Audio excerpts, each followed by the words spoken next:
Hey guys, thanks for tuning in. I'm Damon Campbell here at the Loving Touch in Ferndale, Michigan, with a very special guest. Would you like to introduce yourself? Sure. Hi guys, I'm Damon Campbell. I'm here as Briston Maroney today. It's a pleasure. Thank you for the opportunity. Great to meet you, man. Nice to meet you too. Definitely appreciate your time. Dude, thanks for having me. Absolutely. Yeah. Now your music really seems to be taking the world by storm, and how appropriate since this all started with you feeling struck like lightning. Oh, wow. Yeah. Wait, are you quoting my very first song lyric ever? I believe so. Oh my God. I was like, maybe I'm a narcissist, and that's crazy that you knew that. That's wild. My face is turning red. Yeah, that was one of my first song lyrics of my life. Yeah, I still remember writing that down on a little notebook that I had. Right. It was like a sketch notebook, Yeah. and I'd just been bumping some Jack Johnson and was feeling pretty inspired, and then Sure. wrote that down. Yeah. How old do you think you were at the time?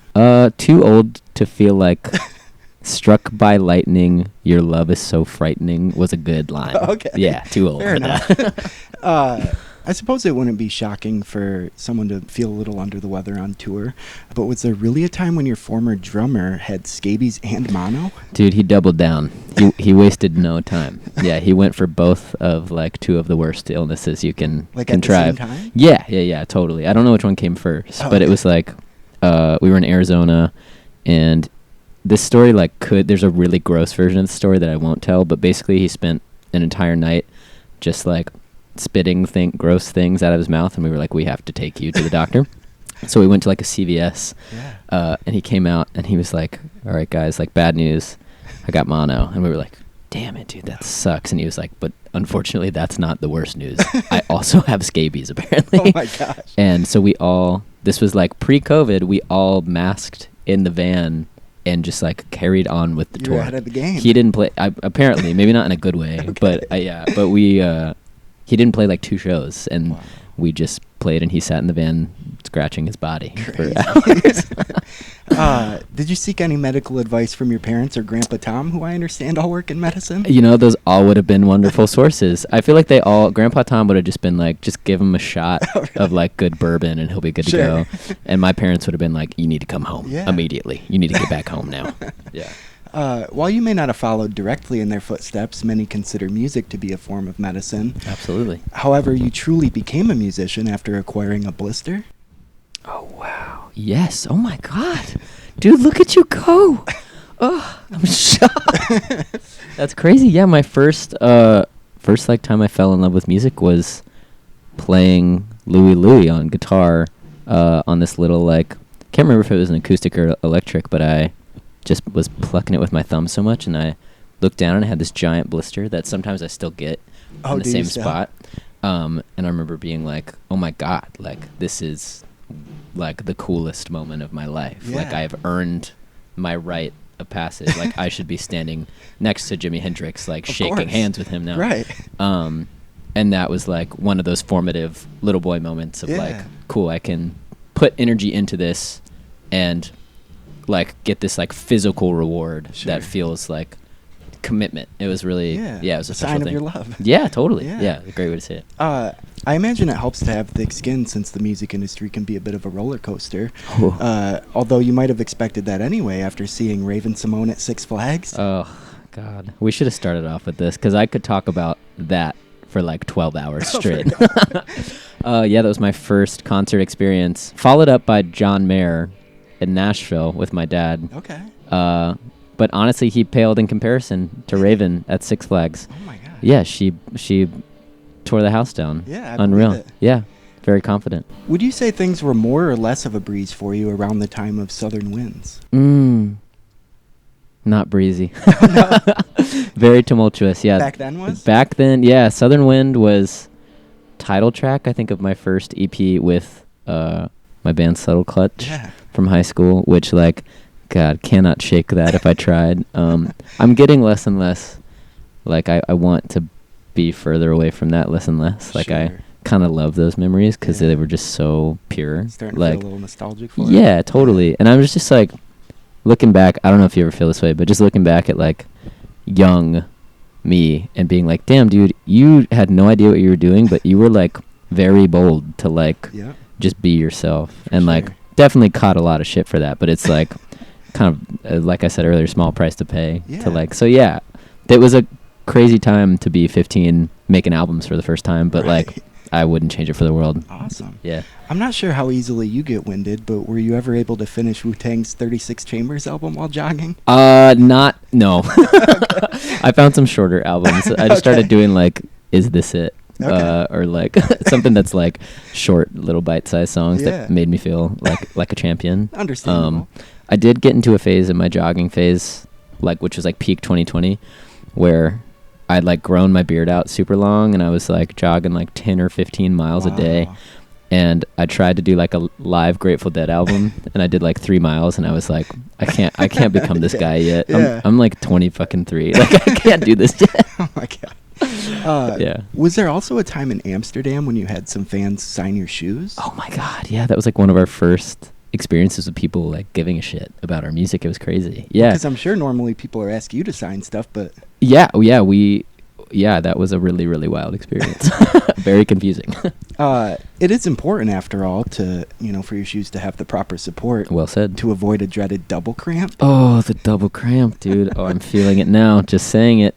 Yeah, that's why I had to stop wearing Toms. Also a thing I got bullied for. But, I used to rock the flat, just like completely flat foot, no arch support Toms. Because I think I like saw one of the guys from MGMT wearing them in like 2009 or some shit. And so I was obsessed with those shoes. And then we'd go out and like play in the street for like 12 hours in a row. And then very famously, I got a double foot cramp at the exact same time. Like fell over and everything? Just on the ground. Oh luckily, there were like 9 people watching us, so no one cared. Okay. But yeah, it was great. And even if there had been a larger audience, they probably would have been like, this seems very on brand for this kid. So.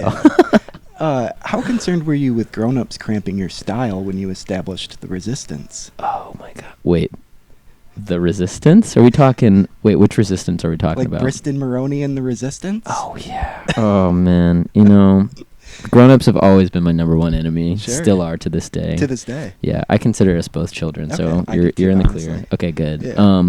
Yeah. Briston Maroney and the Resistance was a very powerful phase of this project. We were probably in our like 3-piece rock band days. Yeah. Very forceful, probably very dumb, just loud. Sure. Yeah. We had a lot of iterations of calling this Briston Maroney and the blank, which were all very cringy and just really to help us pass the time of no one caring about our music. Yeah, but all part of the journey. All part of it. That's why we're here on this couch together. Yeah. And speaking of style, you've sold over 400 pieces of clothing on Depop. Dude, sometimes I look at that number and I'm like, I should have done something else. Right. Like, I should have devoted more time to making an album. Sure.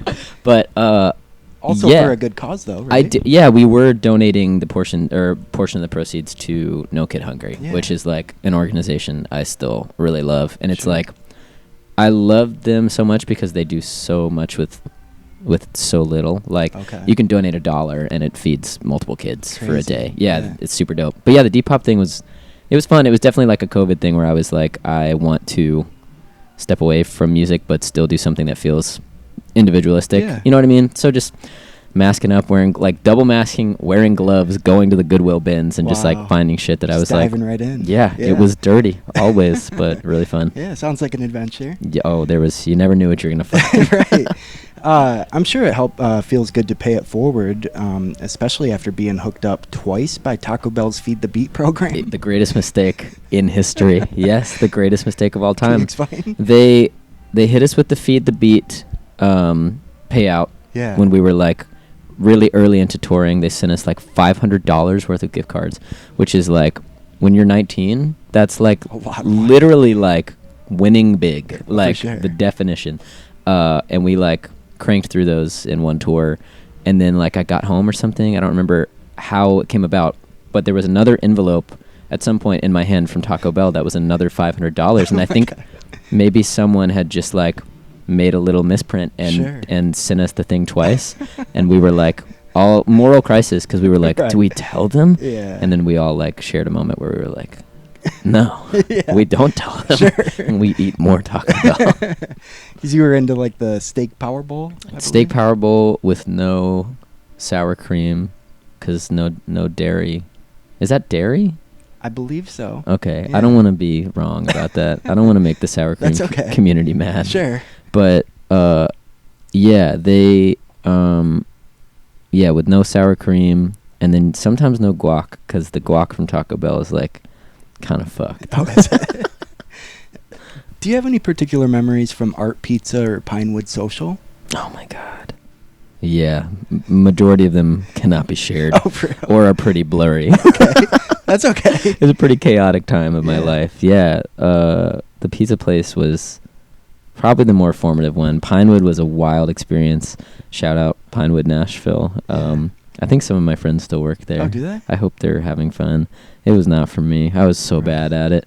I worked like the morning hosting shift, and so there was a multitude of things I consistently got in trouble for. Okay. And towards the end, it was showing up drunk. So that was the end of that. Okay. But yeah, the pizza place was like after I kind of cleaned up my act and I moved back with my parents, with my mom in Florida, and so I was working there like 40 hours a week, and then would go on the weekends and take my mom's Prius and drive anywhere within probably 10 hours from Florida and just play like so far shows or just like house shows or whatever I could, just like doing the thing. Absolutely. But that pizza will always bring back some wild memories for sure. Okay. I was actually on a big calzone kick at Were the you? time. Oh yeah. Yes I was. Wow. Yeah. With your career reaching new heights, I'm sure you have a lot of younger musicians looking up to you, which was certainly the case when you were put in the wrong piano class. Oh my god. Oh, like the children's one? Yeah. I like, man. Oh, I feel so bad. The look on my face was probably like, really just like I could not hide my feelings when I was placed in a piano class of children. Yeah. They kind of crushed it though. They were Really? It was really promising for the future. Yeah. How long did it take for that to get resolved? I think I went back, which is maybe a true sign that I need to like talk to a professional. But I think I went more than once. Oh, okay. Yeah, it was great. Well, it sounds like it wasn't your mistake, so. Or maybe it was no one's mistake. Maybe it was a blessing. Yeah, could be. Could very well be. Yeah, for sure.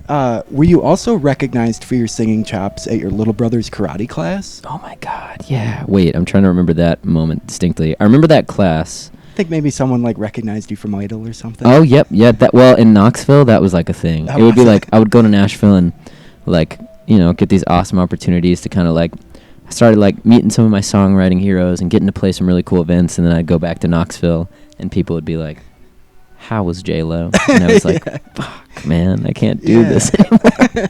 But yeah, I'm sure that definitely sounds like a important subject. Yeah, for sure. That sounds like a thing that happened for sure. Yeah, okay.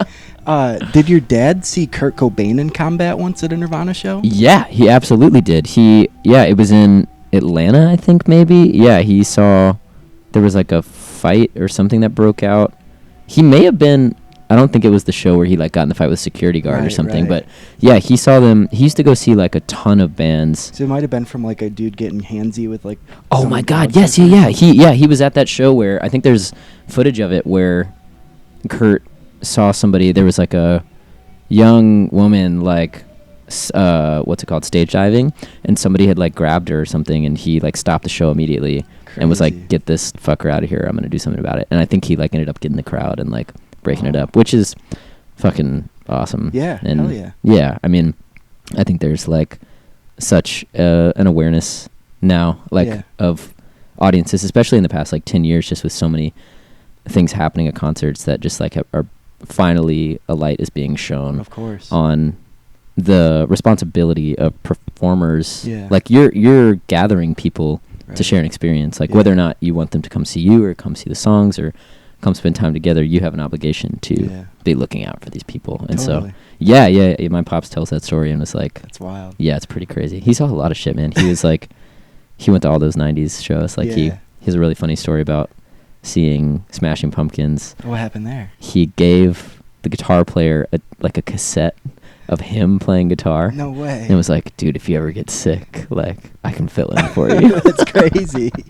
Yeah, it was sick. That's awesome. Really dope. Yeah. Do you think things would have gone any differently for you if you had chosen Evil Empire instead of the White Album in his CD collection? Yes, 1,000%. I don't think I would be this fragile. Oh, no. Or maybe I would have been a lot more fragile a lot Okay. earlier on. But yeah, and that my dad had this huge CD collection that was like, I say huge, but I was also like 4 feet tall. Fair so enough. so yeah, I mean, it probably stood like 5 feet tall, 5 feet wide, and it was just stacked with all these CDs. There was like a used store in Knoxville called McKay's that you could go get 90-cent CDs and Wow. still go back there all the time. But yeah, White Album and Evil Empire sat right next to each other, and I would always just like browse through them, and I never like had any interest in listening because I was a kid. And then one day, like something struck, and I was like, I should actually see what these are, and then Yeah. popped in White Album, and it like, And here you are. yeah, literally, I think, yeah. Is there anything else you'd like people to know about Briston Maroney? You hit literally mostly everything that I care about, so yeah. Awesome. Well, thank you so much for your time. It was Dude, great chatting with you you. rock. This is crazy. Best wishes with everything coming your way. Thank you. Any will. final thoughts at all before we say goodbye? Meow. That's how I'm feeling right now. There you have it. Once again, I'm Damon Campbell, and this is Briston Maroney. Sweet. Thanks for watching. Thanks, guys. Appreciate it. Dude, you are so fucking good. How do you do that?